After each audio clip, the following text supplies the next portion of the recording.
नमस्कार मित्रांनो, आपल्या सगळ्यांचं आजच्या या व्हिडिओमध्ये स्वागत आहे. तर आजच्या व्हिडिओमध्ये आपण बघणार आहोत की आपण चुन्याच्या मदतीने आपण आपलं कुटार, गवंडा जे काही असेल ते कसं स्टेरिलाइज करतो त्याबद्दलचं आहे.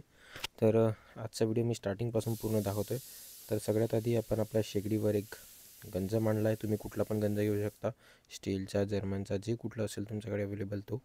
त्याच्यामध्ये एक बकेट तुम्हाला पाणी टाकायचं आहे आणि जे पाणी आहे ते तुम्हाला 100°C च्या तापमानापर्यंत तुम्हाला गरम करायचं आहे. म्हणजेच की एकदम उकडतपर्यंत, जोपर्यंत तुम्हाला वरती बुडबुड्यावरती येतपर्यंत दिसत नाही तोपर्यंत.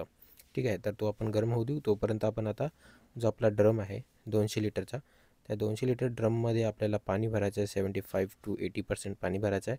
आणि त्यानंतर त्याच्यामध्ये आपल्याला 2 किलो चुना टाकायचा आहे. चुना कोणता टाकायचा आहे? तर चुना टाकायचा आपल्याला खडीवाला म्हणजे जो गडेवाला जो चुना येतो तो आपल्याला टाकायचा आहे. तर हा जो प्लास्टिकमध्ये जे तुम्हाला दिसत आहे तो 1 किलोचा बॅग आहे चुन्याची. तर अशी आपण 2 किलो बॅग या चुन्याच्या टाकणार आहोत. यामध्ये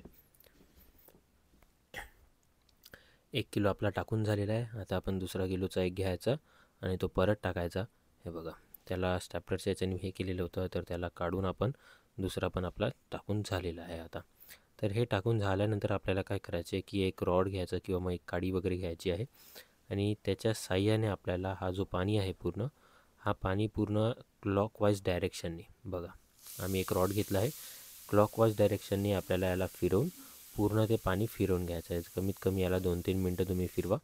तो फिरवतपर्यंत आपण बघून घेऊया आपला पाणी गरम झालेला आहे की नाही. तर आपला पाणी थोडंफार गरम झालेलं आहे. पुन्हा याला गरम करायचं आहे. तर तो गरम होऊ देऊ. आता बघा, तुम्ही इथे बुडबुडा दिसत असेल. तो गरम झाला की आपल्याला याला बकेटमध्ये घ्यायचं आहे वापस. आणि बकेटमध्ये घेतल्यानंतर आपला जो पुन्हा 2 किलो चुना आपल्याला या बकेटमध्ये टाकायचा आहे. आधी आपण 2 किलो चुना ड्रममध्ये टाकलेला होता, त्यानंतर आपल्याला पुन्हा 2 किलो या बकेटमध्ये टाकायचं आहे, जेणेकरून हा जो बॉइलिंग टेम्परेचर आहे पाण्याचं ते पुन्हा आणखी वाढेल. आणि त्यानंतर आपण आपलं जे काही हे पाणी आहे ते आपण आपल्या ड्रममध्ये टाकू शकतो. तर आधी दोन्ही पॅकेट आम्ही फोडून घेतलेले आहे चुन्याचे आणि आता ते आपण याच्यामध्ये टाकत आहोत बकेटमध्ये, गरम पाण्यामध्ये. ठीक आहे. आता हे गरम पाणीमध्ये टाकल्यानंतर बघू शकता तुम्ही कसे ते बुडबुड्यास आल्यासारखं होतं आणि ते वरवर येत आहे. का बरं? की याचं टेम्परेचर 100°पासून आणखी जास्त थोडंफार वाढलेलं आहे. ठीक आहे. हे टाकून झाल्यानंतर आपल्याला काडीच्या साह्याने किंवा मग जे काही तुम्ही ज्याच्याने ड्रमच्या याच्याने फिरवलं आहे ड्रममधलं पाणी, त्याच्या साह्याने आपल्याला हे सुद्धा फिरवून घ्यायचं आहे. हे फिरवून झाल्यानंतर याला पण आपल्याला कमीत कमी 2 ते 3 मिनटं अशी फिरवायचं आणि याला पण क्लॉकवाईज डायरेक्शननीच फिरवायचं आहे. अँटी क्लॉकवाईज डायरेक्शननी नको फिरवा. थोडं मधात अडत असेल तर त्याला सरळ करून घ्या आणि नंतर मग त्याला क्लॉकवाईज डायरेक्शनने फिरवायचं आहे. ते खालचे जे गडे आहे ते मोकळे करून घ्यायचे आहे. एकदा ते मोकळे करून झालं की त्यानंतर आपलं जे ड्रममध्ये जे आपण कुटार म्हणजेच रॉ मटेरियल आहे, आम्ही ते गवंडा यूज करत आहोत. तर ते गवंडा आम्ही त्या ड्रममध्ये टाकत आहोत, ज्याच्यामध्ये आपण चुना वगैरे मिक्स केला होता. याच्यामध्ये आपण त्या ड्रममध्ये आपल्याला हे टाकायचं आहे. म्हणजे जेणेकरून जे आपलं कुटार आहे किंवा गवंडा जे काही असेल ते त्या चुन्याच्या याच्यामध्ये चाललं जाणार, त्या पाण्यामध्ये, थंड पाण्यामध्ये. आणि पाणी जे तुम्ही वापराल ते साफ पाणी असलं पाहिजे. कुठलं पण ड्रमचं वगैरे नको घ्या. डायरेक्ट मोटारमधनं तुम्ही ते पाणी घ्या, बोरवेलमधलं. आणि विहीर असेल तर विहीरचं पण चालेल. बट कारण की आपण चुना टाकतच आहोत तो बॅक्टेरिया फ्री होऊन जातो. बट ट्राय करा जितकं बॅक्टेरिया फ्री पाणी तुमच्याकडे असेल ते पाणी तुम्ही यूज करा. आणि ते तुमचं हे बघा, हे पूर्ण बुडबुड्या येत आहे आता वरती बारीक बारीक. हे असं आलं पाहिजे, याच्यापेक्षा जास्त बुडबुड्या येतो. जितकं पाणी तुमचं गरम तितकं जास्त बुडबुड्या येतो. आता ते तुमच्या याच्यावर असते. स्टीलची बकेट असते किंवा जर्मनची असते तर आणखी थोडं इफेक्ट आणखी जास्त झालं असतं. तर एक बोरा आपला टाकून झालेला आहे, त्याला थोडं अडवून घ्यायचं आणि दुसरा मग पुन्हा एक बोरा आपण याच्यामध्ये हा टाकत आहोत. तो टाकून झाल्यानंतर याला आपल्याला हा बोरा जो आहे तो वर आला नाही पाहिजे, म्हणून या बोऱ्याच्या वर आपल्याला वेट ठेवायचा. आता बघा, हे पाणी असल्यामुळे हे इझिली जात नाही याच्यामध्ये. तर त्याला साईडला आम्ही अडवून ठेवतो. हे बघा, त्याच्या साईडला अडवून ठेवतो. आता याला हा असा वरती येतो. का बरं? कारण की जो आपला गवंडा आहे तो प्लॅस्टिकसारखा काम करतो, तो खाली डुबत नाही.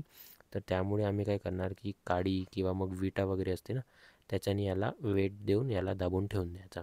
आम्ही वीट ठेवतो याच्या खाली, नाहीतर मग काडी जी असते ती काडी एका साईडला अटकवून आणि दुसऱ्या साईडला अटकवून अशी याच्या आतमध्ये टाकून द्यायची. म्हणजे जेणेकरून ते जे आहे आपलं गवंडा ते खाली अटकून राहणार, ते वरती येणार नाही. हे बघा, आता हे थोडं वरती आलं तर आता आपण काय करू, याच्या काडीच्या खाली आपण 1-2 वीट पुन्हा लावू, म्हणजे ते विटाच्या याच्याने तो खाली राहणार, वरती येणार नाही. आता जसा हा वरती आला, ठीक आहे. आता हा वरती आला नाही पाहिजे म्हणून आपण काय करू, हे बघा कसं वरती दिसतंय, तो पूर्ण पाण्यामध्ये डुबून नाही राहिलेला आहे तो. तर आपण काय करू, याच्यामध्ये आपण वीट ठेवू.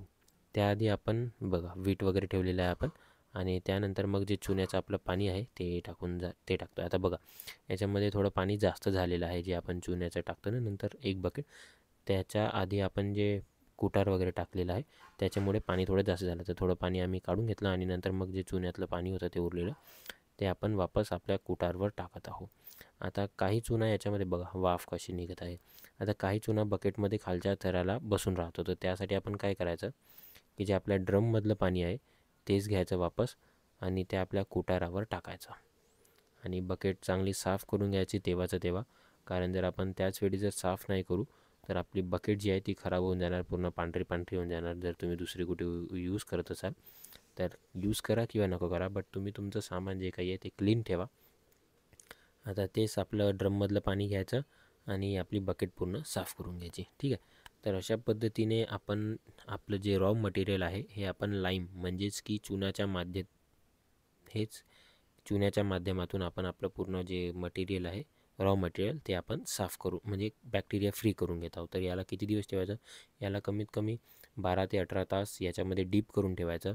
आणि हे फक्त एवढीच प्रोसेस नाही आहे, तर याच्यानंतर आपल्याला काय करायचं आहे ते पण सांगून देतो. हे बघा कसं काड्याच्या माध्यमाने अटकवलं, आता ते निघून गेली. आता त्यासाठी म्हणून याला प्रॉपर अटकवायचं. त्यानंतर अटकून झाल्यानंतर एक प्लॅस्टिक किंवा काही पण एक बॅनर वगैरे घ्यायचा आणि त्याच्या साह्याने आपल्याला हे असं झाकून पूर्ण टाईट सील पॅक करून घेतल्यासारखं याला बांधायचं आहे, म्हणजे जेणेकरून जे काही याच्या अंदर वाफा तयार होणार ते त्या ड्रमच्या आतमध्येच राहणार, ते बाहेर निघणार नाही आणि आपलं जे रॉ मटेरियल आहे ते चांगल्या पद्धतीने स्टेरिलाइज होणार, ठीक आहे. आणि यानंतर आपल्याला हे इथून काढून याला थोडं ठेवायचं आणि नंतर आपल्याला वापरायचं आहे. चला भेटूया नवीन व्हिडिओमध्ये नवीन टॉपिकसोबत. चला नमस्कार.